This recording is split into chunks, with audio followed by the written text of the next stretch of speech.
Hello everyone, gagawa po tayo ngayon ng fish soup with vegetable. Kailangan natin ng tomato, onion, carrots, potato, and cabbage. Siyempre ang isda. So we need a ginger, oil. Kailangan natin ilagay ang ating fish. Then, turn natin. Ihanda natin yung tubig. Ilagay natin ang mga ingredients to sa water. So yan po guys. Then, i-turn natin yung ating fish.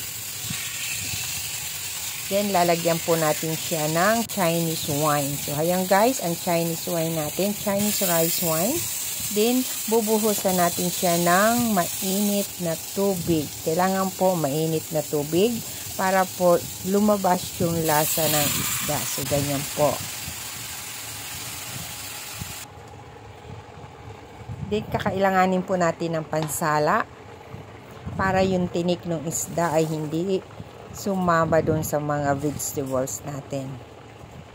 Then after that, dadagdagan natin ng soup yung ating fish. Pakukuluin. Then dudurugin natin yung ating fish. Pag kumulo na yan, dudurugin po natin ganyan, din pakuluin. Then ilalagay ulit doon sa ating mga vegetables na may nauna ng soup. So ayan na guys, ang kinalabasan ng ating fish soup. Andun yung vegetables. Then, ngayon, ilalagay natin yung ating cabbage. Yan. So, yan lang guys. Bye. God bless everyone. Yummy.